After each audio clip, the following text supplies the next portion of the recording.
Hi, everybody. Welcome back to another Second Breakfast podcast. I'm Andy Roth, alongside Phil Duvall. Say hi, Phil. I refuse to say hi on the grounds that Andy won't let me wear this hat. It's just a little early. Give it a week. I want people to get into the Christmas spirit. I'm in the Christmas spirit. Give it It a doesn't week, seem like bro. you are. You know what? You know Andy, why I'm what's not. your... You know why I'm not in the Christmas spirit? Because today's another Project Melway episode brought to Oh, us boy.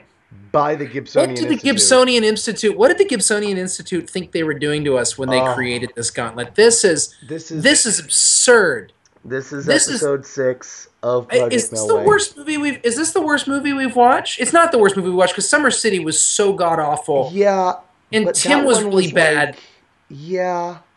But Tim at least had interesting performances by Gibson and Piper Laurie, and Summer City Sure. was made by 12-year-olds. I mean, It's true. like It's true. you can't. It's kind of. It was so bad. It was kind of cute. Yeah. This abomination. Well, let's put it this way, everyone. The movie is called Attack Force Z. So, in case you were wondering what Project Melway Episode 6 was about, Attack Force Z.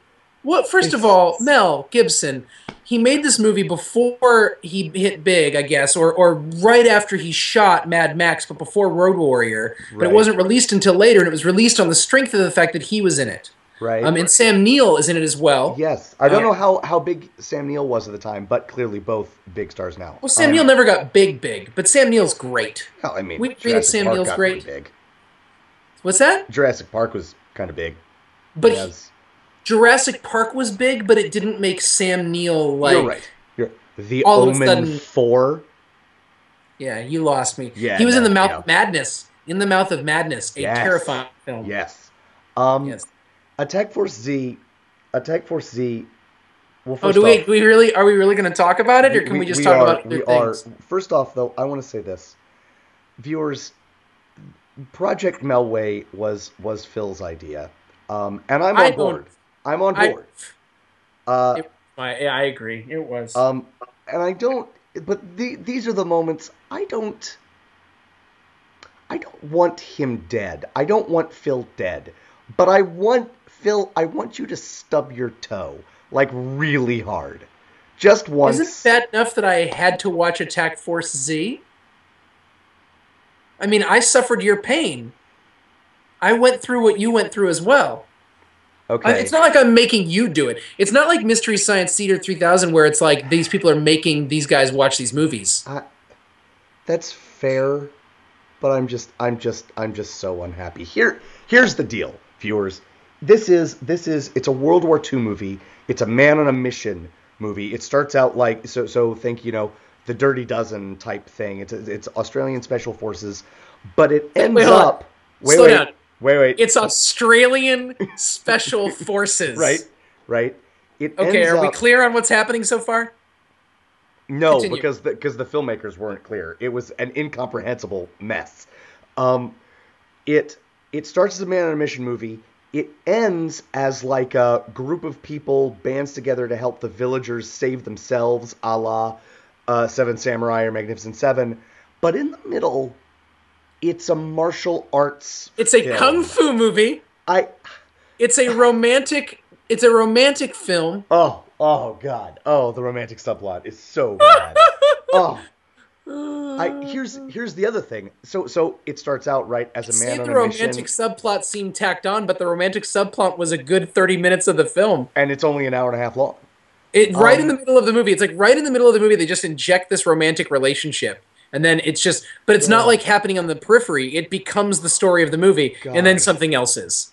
Yes, it's like if it were if Gene Kelly had made Attack Force Z as a musical, the romantic subplot would have been like the Dream Ballet that goes on for like 18 minutes and has nothing to do with the rest of the movie. Right. Like a whole Sopranos, there would be episodes of The Sopranos where a whole episode would end, a whole episode would go by. Like the week before that, all this stuff happened and you'd be left hanging. And then the next episode, it would be like Tony eating a piece of pizza. It'd be the whole episode for like an hour.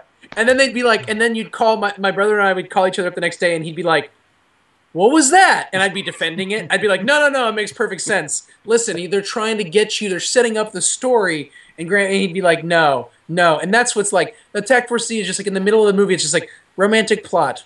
Not even a subplot. Romantic primary plot. There was a kung fu. The movie starts as a war movie, and it just becomes a kung fu movie. And that's when I got excited. That's when I was like, this is going to be special. But then here's what happens.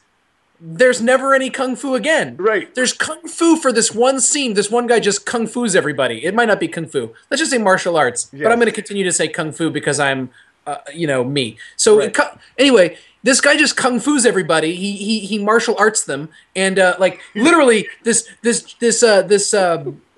Chinese guy comes in against the Japanese soldier and uses all of his kung fu, and he's like going up against guys with guns and like disarming them like ninja style. And then they have him come with them. And then they have him come with them, and they're like, and for two reasons, never uses kung fu again. They're like, don't give him a weapon, both because they don't necessarily trust him, but also because he's got his kung fu. Right. And then he never used the kung fu, and they give him a weapon, and it's like. So I was excited when it was going to be a war movie that also was a kung fu movie, because I was like, this is going to be a great B flick. Right. And then it just abandons that notion. And then it becomes a political drama. About racial tensions and cultural issues during the war. Right. And then it finally just becomes a straight up anti-war movie. And here's okay, I don't, the part of the movie that we haven't discussed as being totally ridiculous yet is the beginning, which like men on a mission. I missed like the line or the meaningful glance that told us what the mission was, and for the first 15 minutes I was like, what are they doing? They are walking through the jungle. There is absolutely, and this is true for the entire movie, it is astonishing. It's almost impressive how little tension there is in this movie. This is a movie where okay, so let me go over this really quickly, because I'm with Andy 100%. No. This is a movie where it starts as a man on a mission war film, turns almost immediately into a kung fu film, then it turns back into a man on a mission film for a moment, but then turns almost immediately into a romantic movie, a romantic drama. And then all of a sudden it becomes a political drama, and then there is a war finale that basically turns it into an anti-war film. Yep. So we have 7 different genres. And here's the important thing to understand. It's not doing any one of these at the same time. It's literally just, and now it's this, and now it's this, and now it's this. There are no layers. There are no layers. That would be ridiculous. Right. And it does none of those things well. It does none of those things well. No. And there's no drama. But here's the thing: is every single one of those genres I just mentioned are all fraught with tension. This movie has zero tension. Zero tension. It was like people shooting at each other, people getting hit by bullets, and you're just like, and I'm like, oh, that guy died. Right. Oh. Okay. Is it over yet? Is it like I really want to stress how little tension there is, because honestly, I didn't think it was possible to have people firing guns at each other and for it not to make set up any... it's made like a made-for-TV movie, by the way. There were even fade to blacks. That's where the commercial would have gone. Totally.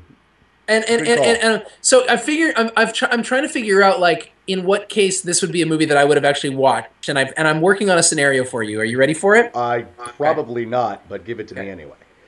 You're on vacation in some town. It's like a beach town, but it's in like some place that even when you're supposed to go during vacation times, like New England, when it's supposed to be the time you go on vacation, it still rains for days for no reason. And so you go to this beach vacation, and you're staying at you're not staying in a real hotel. You're staying either in like a bed and breakfast or like at a friend's house that doesn't have cable. Okay, and it's raining.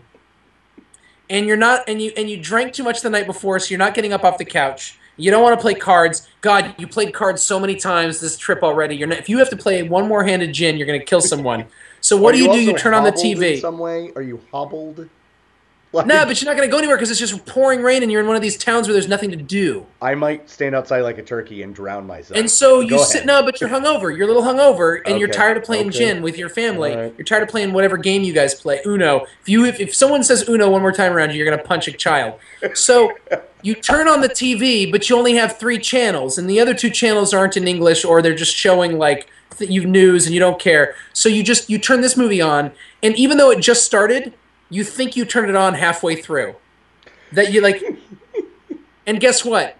Then you watch this movie. And you watch the whole thing. And you don't like it. And you don't enjoy it. But it's better slightly than standing in the rain or playing one more hand of Uno on your crappy vacation. The only disagreement I have with that scenario, which, while labyrinthine in the extreme, is probably the only way I would ever force anyone to watch it or watch it again myself. You wouldn't be forced. You just would. You'd be like, well, Right. This is my circumstances. I actually chose a movie, a Robert Redford movie that was being broadcast in Norwegian over some other things that were on television. So when you say the other things, and honestly, I was like, I'll learn some Norwegian words because it was subtitled, and I now know a couple of curse words in Norwegian because I watched Brubaker in Norwegian. But it was subtitled in English. Yes. Oh, I would have chosen that too. That's fine. I would choose the. I would choose an. I would choose them. Would have. But I'm not going to want to try. I'm not going to watch something that's not in English, unless there's subtitles. And you know, it's just Lord. Let's also talk, as God forbid we stumbled upon this movie haphazardly. No, we are here with a purpose, my friend, and that is to discuss the evolution of Mel Gibson as an actor, and as a star, as a prominent figure. Yeah. He is barely in this movie. I mean, he's not barely in the movie. He is the leader of the men of the squad that is on the mission. But he has at most the 4th most lines in this movie. At most. He's the commanding officer, but he's like, he leads from the rear. like yeah, he's got other things to do. And none of them are. He has one rallying speech that's about 3 lines. Yes. I was like, is that? I don't blame. Yeah, and it's like I don't blame Mel Gibson for this. No tension. What's that? In the if you will, the movie's version of the St. Crispin's Day speech, the rah, no tension. It's shorter. It's like a quarter the length of the Gettysburg Address. It's like 3 sentences, and yeah, he says it, and then they all look around at each other like he's like, "Are we gonna do this thing?" Like he's speaking. Okay, so first of all, one thing, if there's anything you can take away from this movie, it's that it reminds you of how much the Chinese hate the Japanese. Oh man. Because they still hate them now. Yeah. But they really hated them in World War II. I mean, the Chinese hate the Japanese like I don't even know what. The Chinese hate the Japanese more than Rob Reiner hates cigarettes or diets. Like the Chinese hate the Japanese more than like I don't even know. Than like I can't. What do they hate? I mean, they're the new standard. That's the new standard. The new standard is like how much the Chinese hate the Japanese. I've never hated anything as much as they hate them, and this movie is just like filled with anger towards the Japanese. But anyways, but Mel Gibson tries to like be the voice of reason. He's the actually only tolerant one. Shockingly, Mel Gibson is the racially tolerant one. That's true. Who is actually trying to save a Japanese. I don't give a crap about spoilers on this movie. No. Their mission is to save someone. They're saving an American diplomat and a Japanese diplomat from a Chinese prison because they actually want. Because the Japanese diplomat is actually going to try to help end the war. And so other people are like hating the Japanese, and Mel Gibson's like, no, like you can't, like we've got to, we're fighting for the right thing. So he gets up and does this whole like looks at these Chinese soldiers and is like, there comes a time when you've got to make a decision on what you're going to fight for, and like this semi-rousing thing. And then it just shows them all looking at him and looking at each other, and then you have no idea what they decide. and that's it. And that's it. I think they chose to fight, but I'm actually not sure. Right. They might not have. And again, who cares about I had spoilers? not been drinking when I saw this movie, but I feel like I was. You're right. I feel drunk at the end of this movie. It is the other thing, the one thing that in any other movie but this could have been made interesting.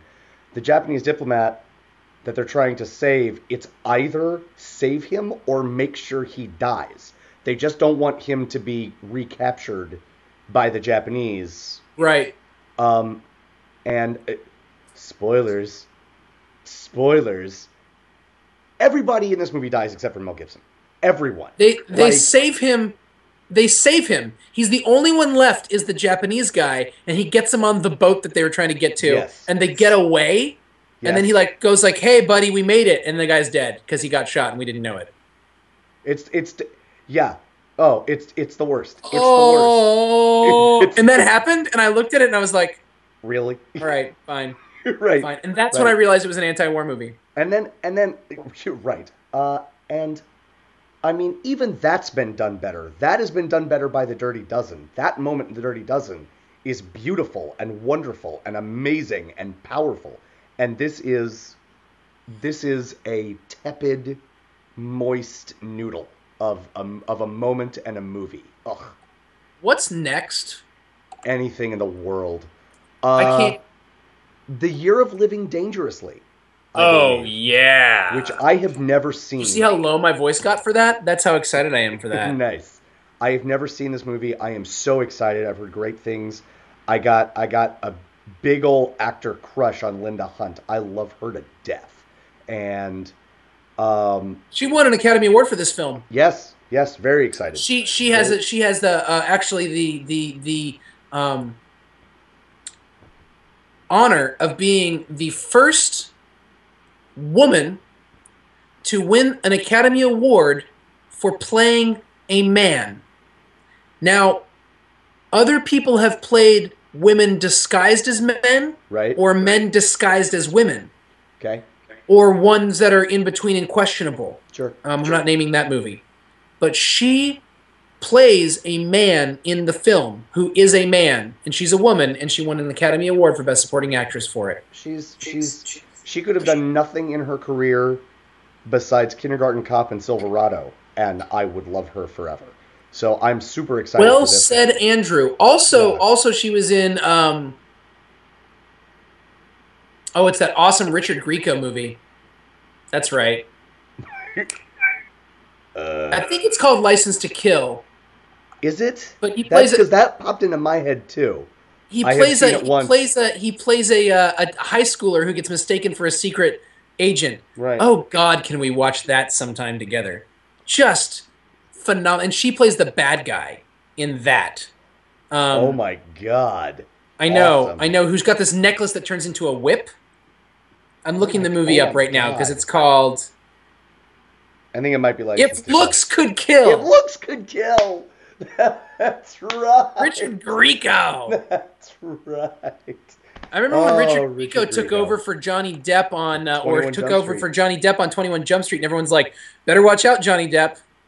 Well, we all saw how that turned out. yeah. He's coming for you.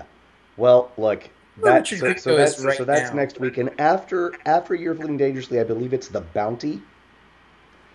I believe it's The Bounty. You know what? I'm making an executive decision. I'm saying after Year of Living Dangerously, it's The Bounty. That's what I'm saying. So those are our next two movies.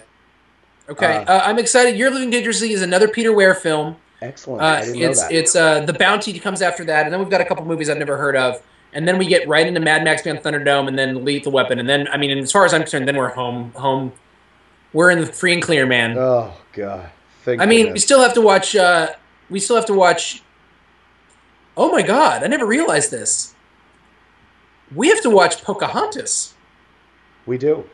He's the voice of John Smith. And Chicken Run. I have no problem with that. I will watch Chicken Run Nor like do I. nobody's business. Let's put a bow on this awful. A big, stinky, crap-smelling bow. Oh, I do want to say one thing, though. please. Which is that, I was wrong. I was hoping Air America was about the Korean War, but it's about the Vietnam War. Because we've seen a Mel Gibson World War I movie, and now this is a Mel Gibson World War II movie, and then he's in that movie We Were Soldiers, which is a Vietnam movie. And then I was hoping that he also did the one for the Korean War, but he didn't. But I like the idea of Mel Gibson just knocking through. Oh, and he's done this, and he was in the Patriot. He was in the Revolutionary War. Right. He's just knocking down the wars. I'm surprised he wasn't in wars. Lincoln, except I'm not that surprised since Spielberg is Jewish. Sure. I wish he was in Lincoln because everybody else was in Lincoln. To sum up, I enjoy Mel Gibson. I enjoy Sam Neill. There is nothing worthwhile about this movie, Attack Force Z. There is one thing worthwhile. What is that? The Chinese love interest is adorable. That's fair. However, Hollywood, this is coming from me to you. The next time you make Z an actual separate entity in your title, and it is not the Greek movie, or I guess it's a French movie about Greece, Z, it better have zombies in it. Because that's the only thing that would have improved. But we've already decided that the World War Z is not going to be a good film. We have decided that. But it's going to be better than this, because everything is better than this. I have no hope for humanity. This movie, it made me sad. It made me sad on such a profound level. Can I ask you a question since I'm wearing the hat that should make you look at how happy I look and jolly I look now. I need to ask you a serious question. You look surprisingly non-jolly. Someone brought something up to me today, and we haven't talked about it, and it's really important. Let's go. The Hobbit is going to be 3 movies. Yep. That are going to be 2.5 hours long. Yep. The Lord of the Rings was 6 books, really, or 3 large books. Yep. That they turned into 3 long movies. Yep. And now they're turning a 1 book, with some of the Silmarillion stuff, whatever, into 3 movies. Appendices. Silmarillions that Tolkien's aren't letting them touch. Go ahead. But what'd you just say? Say that again. The Silmarillion, the Tolkien family is not letting Peter Jackson touch. It's from the appendices from The Lord of the Rings. Oh. Does this worry you at all about the quality of what's coming up? I mean, you can't stick this at the end of a Project Melway, Phil. I mean, the answer to your question is yes, but if anyone's earned emotional capital with me, it's Peter Jackson.